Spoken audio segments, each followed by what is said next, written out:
इस वीडियो में कुछ विचलित करने वाले दृश्य हैं जो कि शायद कुछ व्यूवर्स के लिए ठीक ना हो। आपको पहले ही चेतावनी दी जाती है।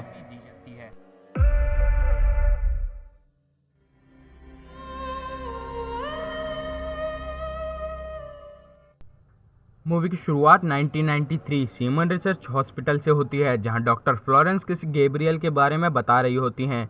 जहां वो कहती हैं गैब्रियल पहले से भी ज़्यादा अग्रेसिव हो गया है और वो खूंखार भी हो गया है। उसकी एबिलिटीज़ और पावर्स दोनों बढ़ रही हैं। तभी डॉक्टर फ्लोरेंस को एक व्यक्ति बुलाकर ले जाता है। हॉस्पिटल में अफरा तफरी का माहौल होता है क्योंकि गैब्रियल बड़ी बुरी तरह लोगों को मार रहा था। अब डॉक्टर फ्लोरेंस गैब्रियल को बेहोशी का इंजेक्शन मारती हैं, जिसके बाद वो एक पेशेंट को बेड पर बांधती हैं और कैमरा में बोलती हैं कि अब कैंसर को काटना पड़ेगा। इसके बाद कहानी प्रेजेंट डे में आती है, जहां मेडिसन को दिखाया जाता है जो प्रेग्नेंट थी।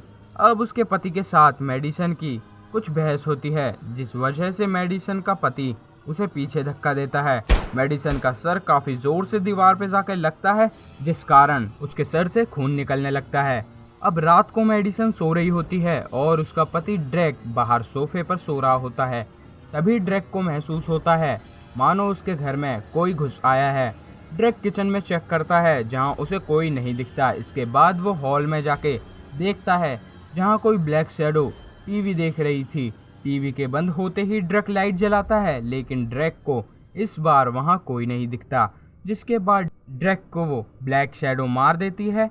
अब मेडिसन की आंखें खुलती हैं। मेडिसन हॉल में जाके देखती है तो उसे उसका पति मरा हुआ दिखता है और उसे वो ब्लैक शैडो भी दिखती है, जो मेडिसन पर भी हमला कर देती है। आगे पुलिस मेडिसन के घर आती है और मेडिसन की आंखें हॉस्पिटल में खुलती हैं, जहां मेडिसन की बहन सिडनी मेडिसन को बताती है कि उसका मिसकैरेज हो गया है। ये सुन मेडिसन रोने लगती है। अब 2 दिन बाद डिटेक्टिव केकुआ शॉ मेडिसन से पूछताछ करने आते हैं, लेकिन मेडिसन की बहन सिडनी शॉ से कहती है कि मेडिसन अभी ठीक नहीं है। डिटेक्टिव शॉ कहते हैं कि हॉस्पिटल रिकॉर्ड से उन्हें पता लगा है कि मेडिसन का ये पहला मिसकैरेज नहीं था, बल्कि पहले भी 2-3 बार उनका मिसकैरेज हो चुका है। ये बात सुन सिडनी चौंक जाती है, क्योंकि उसे मेडिसन ने ये बात कभी नहीं बताई होती। अब 2 हफ्ते बाद मेडिसन ठीक होकर वापस अपने घर आ जाती है। अब रात होती है, जहाँ रात में मेडिसन को उसके रूम की विंडो से बाहर के लाइट लैंप में एक शैडो दिखाई देती है।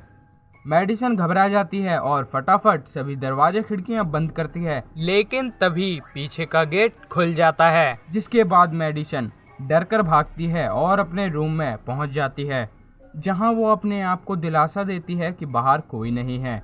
अब कैसे न कैसे मेडिसन रात गुजार लेती है और दिन होते ही वो अपने पूरे घर को सील कर देती है। अब मेडिसन उस दीवार को देखती है जहां ड्रेक ने उसे फेंका था। तभी वहां सिडनी आती है। मेडिसन सिडनी को ड्रेक के बारे में बताती है कि कैसे उसने उसे इस दीवार पर पटका था।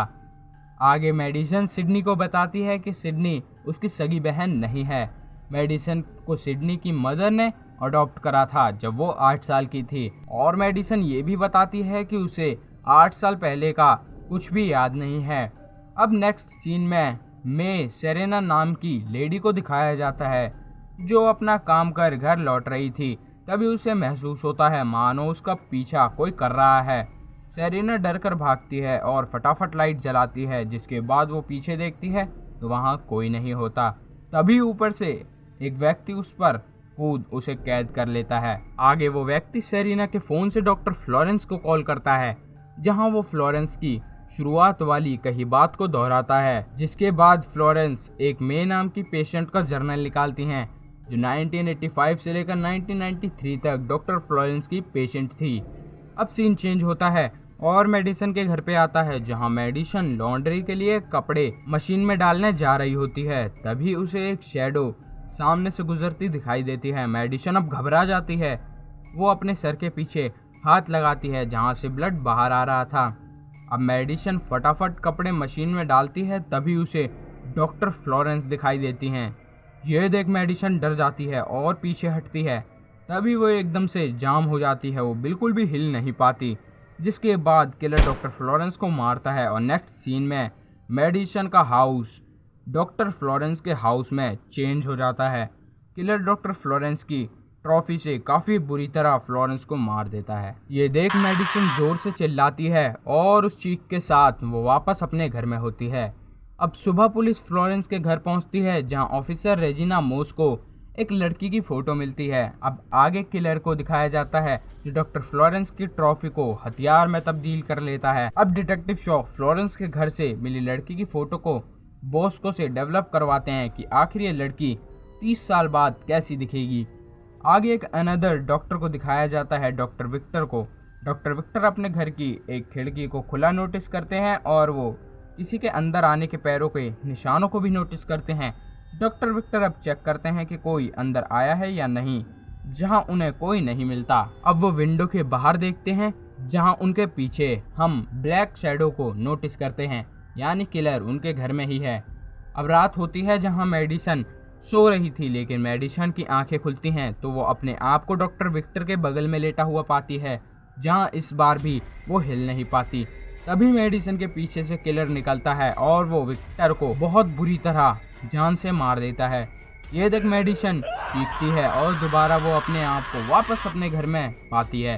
अब आगे वो अपनी बहन के साथ पुलिस में कंप्लेंट करने जाती है, जहां वो पुलिस को मर्डरर के बारे में बताती है। वो कहती है कि उसने एक किलर को मर्डर करते हुए देखा है, मानो वो 2 जगह मौजूद थी, अपने घर में भी और मर्डर विक्टिम के घर में भी।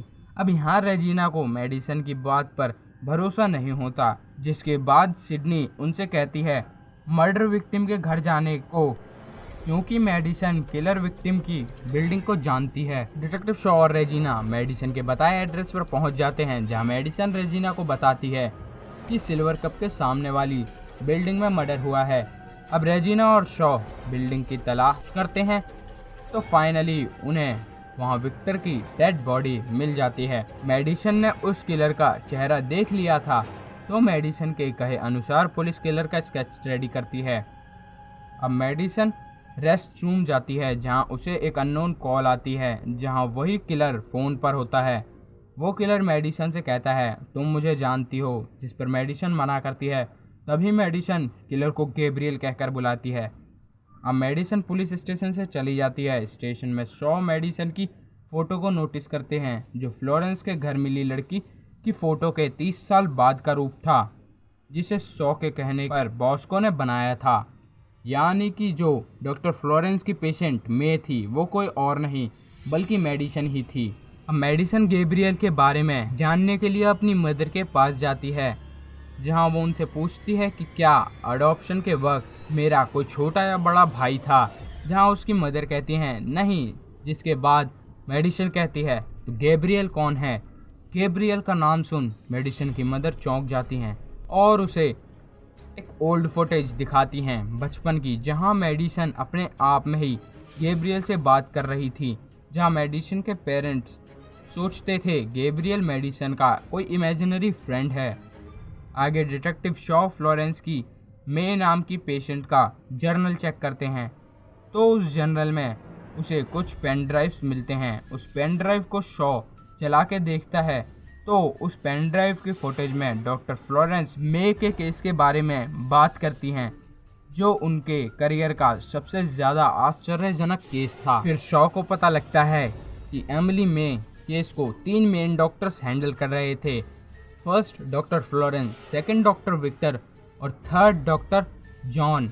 अब शॉ समझ जाता है कि गैब्रियल मे केस से जुड़े डॉक्टर्स को मार रहा है और गैब्रियल का अगला शिकार डॉक्टर जॉन है।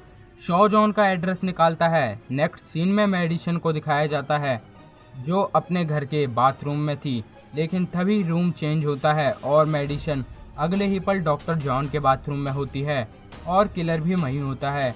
तभी डिटेक्टिव शॉ भी जॉन के घर पहुंच जाते हैं, लेकिन वो लेट हो गए थे क्योंकि गैब्रियल पहले ही जॉन को मार चुका था।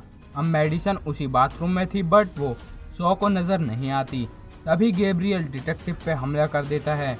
गैब्रियल काफी अजीब तरीके से डिटेक्टिव से बचकर भागता है। डिटेक्टिव भी गैब्रियल का पीछा करते हैं, लेकिन गैब्रियल बचकर भाग जाता है। अगले दिन शॉ और रेजिना मेडिसन के घर में होते हैं, जहां शॉ मेडिसन को बताते हैं कि वो एक हॉस्पिटल की पेशेंट थी और जिन तीनों डॉक्टर्स का मर्डर हुआ है वो उसके डॉक्टर्स थे। जहाँ मेडिसन कहती है कि मुझे अपने बचपन का कुछ भी याद नहीं है, जब वो 8 साल की थी उससे पहले का उसे कुछ भी याद नहीं।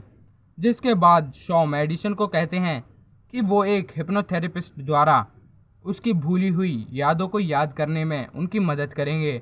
इसके बाद हिप्नोथेरेपिस्ट को बुलाया जाता है जो मेडिसन को उसकी पुरानी यादों में भेज देती है। अब मेडिसन हिप्नोथेरेपिस्ट को बताती है कि वो अभी एक हॉस्पिटल में है। फिर कुछ लोगों ने उसे अडॉप्ट कर लिया और अपने घर ले गए, लेकिन गैब्रियल भी वही है जो उसका पीछा करते करते घर तक पहुंच चुका है। आगे मेडिसन के पेरेंट्स उसे डांटते हैं केक को बिगाड़ने के लिए, जिसके बाद मेडिसन गैब्रियल से बात करती है। जिसके बाद वो नाइफ लेकर केक को काटने जाती है, लेकिन तभी उसके चारों ओर का एनवायरनमेंट चेंज होता है और वो नाइफ लेकर अपने मॉम डैड के रूम में खड़ी होती है।